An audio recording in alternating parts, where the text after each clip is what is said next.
আসসালামু আলাইকুম। দেখুন গাছগুলো কত সুন্দর হয়েছে, দেখতে কত ডিসেন্ট লাগছে। আপনারা এভাবেই চাষ করবেন। আসলে গোবর মাটি এটাই দুটোই দিলেই, তাহলে সবজি পচা এইগুলো দিলেই আপনাদের গাছ হবে, আর কোনো কিছুই দিতে হবে না। দেখুন আমার গাছগুলো কত সুন্দর, কত সুস্থ হয়েছে। আমি এর আগেও লাগিয়েছিলাম, অনেক ফলন হয়েছিল, অনেক আমি খেয়েছি। যত ফুল ধরেছে তত ফল ধরেছে। আপনারা এভাবেই লাগাবেন, গাছ লাগাবেন, দেশকে বাঁচাবেন, নিজে বাঁচবেন। আমরা সবসময়ই কথা বলি যে আমরা গাছ হচ্ছে না, টবে গাছ হয় না, ছাদে গাছ বুনলে কোনো কিছুই হয় না। না না, এটা কথা নয়, এটা মিথ্যে কথা। ছাদে গাছ লাগালে অনেক সুন্দর হয়। দেখুন আমার গাছগুলো কত সুন্দর হয়েছে, কত সুষ্টি হয়েছে গাছগুলো। দেখলে আমি সব টবেই লাগিয়ে দিব ইনশাল্লাহ। আলহামদুলিল্লাহ আমার গাছগুলো অনেক সুন্দর, অনেক সুষ্টি হয়েছে। আপনাদের কাছে আর কি বলবো, আমি আগে যে গাছগুলো লাগিয়েছিলাম সে গাছগুলো আর আমি এখন যত্ন করছি না, ওগুলো কেটে ফেলবো। কেটে ফেলে আবার নতুন করে যে গাছগুলো উঠছে ওগুলো আমি সুতো দিয়ে দিব, কাঠি দিব না, এখন থেকে সুতো দিয়ে দিব। সুতোর মধ্যে এরা বেয়ে উঠবে। আলহামদুলিল্লাহ, আলহামদুলিল্লাহ আমার গাছগুলো অনেক সুন্দর, অনেক সুন্দর। গাছকে তো কী আর বলবো, আপনারা আমাকে অনেক সময় দিন, অনেক ভিডিওগুলো দেখেন। ভিডিও যদি আপনারা না দেখতেন তাহলে কি আমি এগোতে পারতাম? তাহলে আমার কি এত সাবস্ক্রাইব হতো, তারপরে আমার এত ভিউ হতো? এটা কিন্তু আপনাদের জন্য, এটা আমার সফলতা নয়, আপনাদের জন্যই আমি আজকে এগিয়ে যাচ্ছি। আলহামদুলিল্লাহ, আলহামদুলিল্লাহ।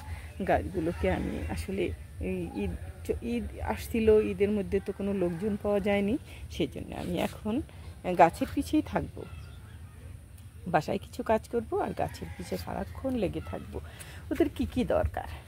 তবে গাছকে আপনারা ভালোবাসবেন, গাছও আপনাদের ভালোবাসবে। গাছ আপনাদের ফুল দিবে, ফল দিবে, দেখতে অনেক। আর তারপরেও আমরা কিন্তু নিজে যদি লাগিয়ে খাই তাহলে কিন্তু এটা কিন্তু স্বাস্থ্যকর খাবার। আর বাইরের থেকে কিনে আনলে দেখবেন কিছু আপনি বাইরেই রাখেন বা ফ্রিজেই রাখেন, পচে নষ্ট হয়ে যাবে, সেগুলো খাওয়ার অযোগ্য হয়ে যায়। তার জন্য আপনাদের বারবার বলি গাছে কিন্তু অনেক আনন্দ দেয়। আমি গাছের কথা মনে পড়বে, গাছকে পানি দিতে হবে, দেখতে যেতে হবে, এটাই কথা, আর কিছু নয়। আপনারা ভালো থাকবেন, সুন্দর থাকবেন, আমার পাশে আপনারা থাকবেন। আপনারা অনেক অনেক আমাকে ভালোবাসেন, অনেক সাপোর্ট দেন। যদি অনেকে প্রশ্ন করেছেন, আপু, হ্যাঁ আপু, হ্যালো আপু, আপনি আমাদের অনেক কিছুই দেখান, সেগুলো মানে শহর, তারপরে হলো রান্না, তারপরে হলো অনেক রান্নার মধ্যে যে ভিডিওগুলো, গানগুলো দেন, ওগুলো দেখুন ভাইয়ারা আপুরা, আমি কিন্তু দেই। হ্যাঁ, এখন ঈদ আসছিল তার জন্য কাজে সারতে পারিনি, কিন্তু আমি প্রচুর চয়েস করে দিই। আপনারা অনেক চয়েস করেন, অনেক কমেন্ট করেছেন, বলেছেন অনেক সুন্দর হয়েছে, অনেক অনেক ভালো হয়েছে আপু আপনার রান্নার ভিডিওগুলো। আমরা দেখি বা আমি দেখি, কথা আমি বারবার করেছি, কিন্তু কী আর করার, গাছকেও তো দেখাতে হবে। গাছ আপনাদের যদি না দেখায় তাহলে তো আপনাদের আগ্রহ বাড়বে না। গাছ যেভাবে আমাকে ফল দেয় ওভাবে আমার চলে যায়, আমার কিছু কিনতে হয় না, একদমই কিনতে হয় না।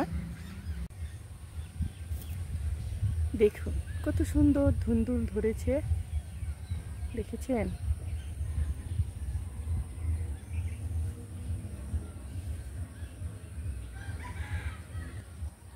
আমার দেখে বেশ লাগছে। আজকে নয়, আরও 1 দিন পরে তুলতে হবে। এটার জন্য কচিও থাকে, যেন বেশি বড় না হয়, তাহলে খেতে অনেক টেস্ট লাগবে। আমার কিন্তু শশা গাছে দেখেন থেকেই ফুল ধরেছে, দেখেন কত সুন্দর।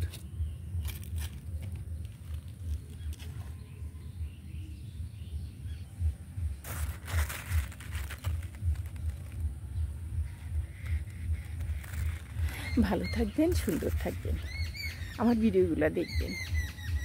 সময় আপনারা মেনটেন করে তবু দেখেন, তবু দেখতে বলি, বারবার বলবো। আপনারা যদি আমাকে সামনে না রাখেন তাহলে তো আমি সামনে যেতে পারবো না। সেই জন্য এটাই আপনাদের কাছে দোয়া চাচ্ছি। ভালো থাকবেন, সুন্দর থাকবেন। আল্লাহ হাফেজ।